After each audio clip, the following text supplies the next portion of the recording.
নমস্কার, max video নতুন একটা ব্লগে আপনাদের সকলকে স্বাগত জানাই। আজ 29 জুন শনিবার, এখন বাজে সকাল 11টা। এখন থেকে আমি আমার আজকের ব্লগটা শুরু করছি। আজকে যেহেতু তুলতুলের স্কুল ছুটি আছে, তাই আমি আর তুলতুল দুজনেই আজকে সকালে একটু দেরিতে ঘুম থেকে উঠেছি। আমি উঠেছি এই 8:30 পৌনে 9টা নাগাদ, আর তুলতুল এই পৌনে 10টা নাগাদ ঘুম থেকে উঠলো। যেহেতু এতটা দেরিতে ঘুম থেকে উঠেছে, তো আজকে ব্রেকফাস্ট করতে করতেও ওর অনেকটা দেরি হয়ে গেছিলো, প্রায় 10টা 15-20 মতন বেজে গেছিলো। তুলতুলকে ব্রেকফাস্ট করিয়ে সকালে যে সমস্ত কাজগুলো বাকি ছিল সেগুলো সব সেরে আমি এই সবে মাত্র উঠলাম। আর এবার ধানিকে স্নান করাতে নিয়ে যাব।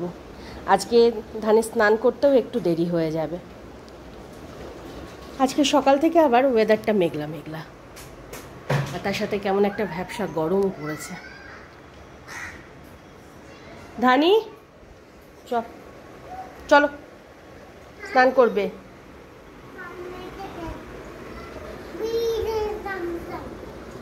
বলগুলো বালিশের ভেতরে ঢুকিয়েছিস? দেখো দেখি। হ্যাঁ দাঁড়া, ধানিকে আগে স্নান করিয়ে দিই।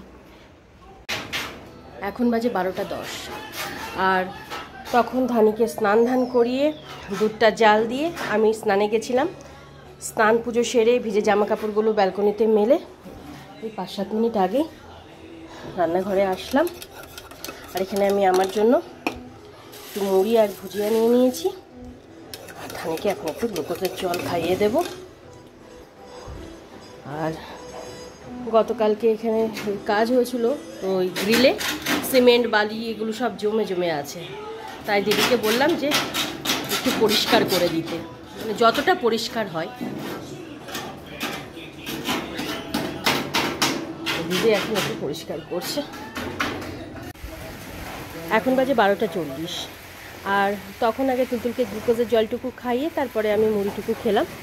আর আমাদের বাড়ির সামনে ড্রেনের কাজটা প্রায় অনেকটাই হয়ে গেছে।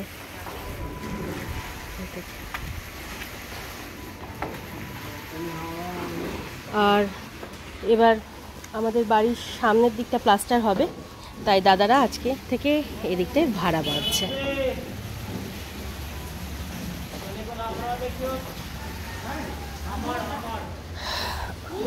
আর এবার তুলতুলকে তেল মালিশ করিয়ে স্নান করিয়ে রেডি করে দেব। তার আগে একটু ফেনা ভাত বসিয়ে দিই। আজকে দুপুরে আর বিশেষ কিছু করব না, এই চাল, মুগের ডাল, আলু, পটল আর গাজর সব একবারে দিয়ে বসিয়ে দেব। সব ধুয়ে রেখেছি। এখন বাজে 1:15, আর এই 15-20 মিনিট আগে তুলতুলকে তেল মালিশ করিয়ে স্নান করিয়ে রেডি করে দিয়েছি। আর ততক্ষণ এদিকে আমার সেদ্ধ ভাতটাও হয়ে গেছে। এখানে তুলতুলের খাবারটা বেড়ে নিয়েছি। তুলতুল তো ঘি খুব একটা পছন্দ করে না, একটুখানি বাটার দিয়ে নেব ব্যাস। আর এই সেদ্ধ ভাতের সাথে একটা হাফ বয়েল ডিমও সেদ্ধ করে নিয়েছি।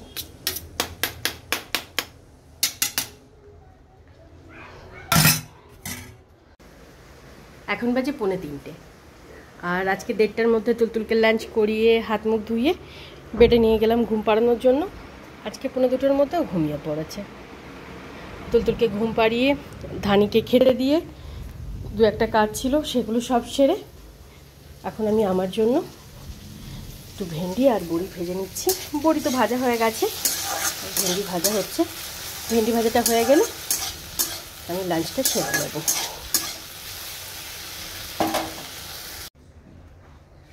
আকাশে খুব মেঘ করেছে, দেখে মনে হচ্ছে আর কিছুক্ষণের মধ্যেই হয়তো বৃষ্টি নামবে। আর এদিকে আমার ভেন্ডি ভাজাটা হয়ে গেছে। এখানে আমি আমার খাবারটা বেড়ে নিয়েছি। গুড ইভিনিং, এখন বাজে 6:15, আর তখন আমি লাঞ্চ করে লাঞ্চের পরে যে 2-1টা টুকিটাকি কাজ থাকে সেগুলো সব সেরে আজকে আধ ঘন্টা 1 ঘন্টা মতন একটু শুয়েছিলাম। তারপর পরে তুলতুল ঘুম থেকে উঠলো। ও ঘুম থেকে ওঠার পর কিছুক্ষণ নিজেই খেলা করলো। আজকে এই সাইকেলটা নিয়ে অনেকক্ষণ খেলা করেছে। তারপর দিদি সময় মতন কাজে আসলো। কাজটা সেরে যাওয়ার পর আমি এতক্ষণ ধরে ওই সন্ধ্যের যে টুকিটাকি কাজ থাকে সেগুলোই সারছিলাম। মানে এই জামা কাপড়গুলো ভাঁজ করলাম, বিছানাটা ঠিক করলাম, তারপর তুলতুলের জন্য দুধ গরম করে ঠান্ডা করতে দিয়েছি। এবার হাত মুখ ধুয়ে ড্রেসটা চেঞ্জ করে সন্ধে দেব, সন্ধে দেওয়ার পর তুলতুলকে দুধটুকু খাইয়ে দেব। আর যখন আমি লাঞ্চ করছিলাম মানে চারিদিকটা এতটাই অন্ধকার হয়ে আসছিল, মনে হলো যে হয়তো আর কিছুক্ষণের মধ্যেই মুষলধারে বৃষ্টি নামবে। তো বৃষ্টির তো কোনো দেখা নেই, সেই তখন থেকেই এরকম মেঘলা করে আছে, মানে চারিদিকে অন্ধকার। এখন বাজে 8:10, আর তখন আমি হাত মুখ ধুয়ে ড্রেসটা চেঞ্জ করে সন্ধে দিয়ে তুলতুলকে দুধটুকু খাইয়ে যে জামা কাপড়গুলো ভাঁজ করা ছিল সেগুলো সব জায়গায় রেখে তুলতুলকে নিয়ে একটু পড়াতে বসিয়েছিলাম। আজকে তো ওই আধ ঘন্টা মতন একটু পড়াশোনা করলো, স্কুলের হোমওয়ার্কগুলো কমপ্লিট করলো, কারণ গতকালকে তো 1 মিনিটের জন্য বসাতে পারিনি, সময়ই হয়নি নিয়ে বসার। তাই আজকে ভাবলাম হোমওয়ার্কগুলো কমসে কম কমপ্লিট করে নিই। মা লেগে যাবে, পড়ে যাবে যখন কি হবে বলতো? বারবার নিষেধ করছি আমি। ওরকম করে না বাবা, নিচে নামো, নিচে নেমে খেলো। মা আমার ওরকম করে না না। কি ওটা কি? হ্যাঁ, ঘোড়া? लकड़ी की काटी কি বলো তুমি? কি বলো মা? लकड़ी की काटी काटी पे घोड़ा। মুখ থুবড়ে সামনের দিকে পড়বি বাবা, ঠিক করে বস। না, এদিকে বসো মা আমার। এখন বাজে 9:30, আর তখন তুলতুলের সাথে খেলা করতে করতে সময় কিভাবে চলে গেছে বুঝতেই পারিনি। হঠাৎ করে ঘড়ির দিকে চোখ যেতেই দেখলাম 9:10-15 মতন বেজে গেছিলো। ঝটপট উঠলাম, উঠে এদিকে রাতে রান্নাটা বসিয়ে দিলাম। বেগুন ভাজা, মুগের ডাল সেদ্ধ এগুলো হয়ে গেছে। এখানে আলু ফুলকপি ভাজা হচ্ছে, আর এখানে ভাত বসিয়ে দিয়েছি, ভাতের মধ্যে একটা আলু সেদ্ধ দিয়ে দিয়েছি।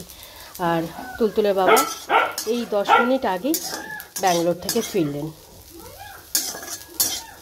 ওনার ফ্লাইটটাও একটু দেরি করেছে, না হলে সন্ধ্যে 7টা সাড়ে 7টার মধ্যে বাড়ি চলে আসার কথা ছিল। তুলতুল এখন বাবার সাথে খেলা করছে, শুরু হয়ে গেছে। ধানি তুলতুল দুজনারই শুরু হয়ে গেছে, মানে এখন খেলতে হবে ওদের সাথে। এখন বাজে 10:05, আর এতক্ষণে আমার রাতের রান্নাবান্না সব কমপ্লিট হলো। আর এখানে ওদের 3 জনের খাবারটা বেড়ে নিয়েছি। এটা তুলতুলের, এটা তুলতুলের বাবার, আর এটা আমাদের ধানির। এখন বাজে প্রায় 12টা, আর আজকে ওদের ডিনার করতে একটু দেরি হয়ে গেছিলো। এই 10:20-25 মতন বেজে গেছিলো। তাই ডিনারের পর তুলতুলের প্রতিদিনের যে কাজগুলো থাকে সেগুলো ঝটপট সেরে 10:40-11:15 নাগাদ ওকে ঘুম পাড়ানোর জন্য বেডে নিয়ে আসলাম। আজকে তুলতুল একটু দেরিতেই ঘুমিয়েছে, ওই 11:20-25 নাগাদ ঘুমালো। সে বাবা যখন থেকে এসেছে, মানে 9:15-20 নাগাদ উনি ফিরলেন, সে তখন থেকে দুজনে যা করছে দেখে তো, প্রথমে তো দেখেই দুজনাই আনন্দে আত্মহারা। তারপরে খেলা করো, দুজনারই কথা হলো খেলা করো। তুলতুলের মতন বলছে, ধানির মতন, মানে তুলতুল বলছে আমার সাথে খেলা করো, আর ধানি বলছে আমার সাথে খেলা করো। তুলতুলের বাবা শুধু ব্যাগটা নামিয়েছে, তারপর থেকে মোটামুটি 10:05 পর্যন্ত ওদের সাথে ওই খেলা করলো। তারপরে গেলেন উনি ফ্রেশ হতে, কিছুতেই দুজনা ছাড়ছিল না।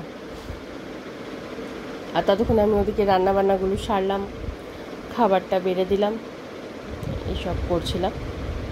তুলতুলের বাবা হয়তো আর একটা সপ্তাহ পরে ফিরতেন, কিন্তু আমাদের বাড়ির সামনে যে ড্রেনটার, ওই ড্রেনটার কাজ শুরু হয়েছে। তারপর বাড়িতেও মিস্ত্রি দাদারা কাজ করছে, ওখানেও একটু দেখাশোনা করতে হবে। তাই সব কিছু মিলিয়ে উনি মানে মোটামুটি একটা সপ্তাহের মধ্যেই ফিরে আসলেন। বলেই গেছিলেন যে যদি ড্রেনের কাজটা শুরু হয় তাহলে তাড়াতাড়ি ফিরবেন, না হলে হয়তো আর একটা সপ্তাহ থেকে অফিসের কাজকর্মগুলো আরেকটু গুছিয়ে গাছিয়ে রেখে আসতে পারতেন। কিন্তু এদিকেও তো থাকাটা দরকার, না হলে এই কাজগুলো তো সেরমভাবে মানে দেখাশোনা করেই করতে হবে, ড্রেনেও ওখানেও দেখতে হবে, তারপর বাড়িতেও যেহেতু কাজ হচ্ছে মিস্ত্রি দাদাদের এটা চাই ওটা চাই এই ব্যাপারগুলো আছে, সেগুলোও দেখতে হবে। তাই এবার একটু উনি তাড়াতাড়ি ফিরেছেন। আর এদিকে আমার এখন অনেক কাজ বাকি আছে, আগে ডিনারটা সেরে নেব, তারপরে বাদবাকি কাজগুলো করব। আর আজকে আমার ডিনারে ভাতও আছে, খিচুড়িও আছে। এই খিচুড়িটা হলো গত পরশু দিনের, মানে বৃহস্পতিবারের।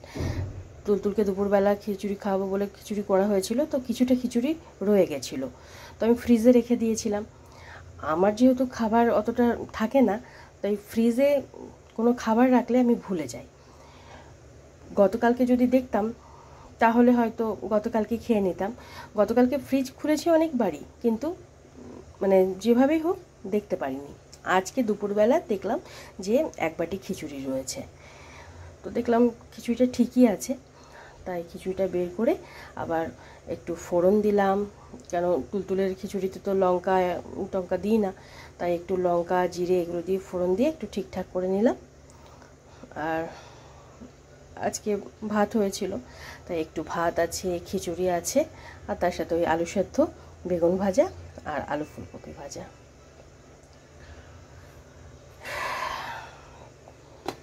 এখন এই এত কিছু দিয়ে ডিনারটা সারবো, সেরে তারপর বাদবাকি কাজগুলো করব। আর এই 8:30 পৌনে 9টা থেকে ঝিরঝির ঝিরঝির করে এই আধ ঘন্টার মতন একটু বৃষ্টি হলো। এখন হচ্ছে না, এখন একদম বৃষ্টি থেমে গেছে।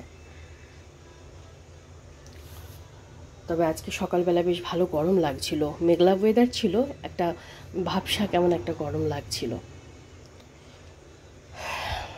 যাই হোক, 12টা বাজে, এখন ঝটপট এই কাজগুলো সারি, তার আগে ডিনারটা করব, করে তারপর সারবো। তাই আজকের ব্লগটা আমি এই পর্যন্তই রাখছি। আজকের ব্লগটা আমি এখানেই শেষ করছি। আমার এই ব্লগটা যদি ভালো লেগে থাকে তাহলে আমার এই চ্যানেলটাকে সাবস্ক্রাইব করে দেওয়ার জন্য বিশেষভাবে অনুরোধ রইল, সাথে লাইক আর শেয়ার করে দেওয়ার জন্য অনুরোধ রইল। সবাই ভালো থাকবেন।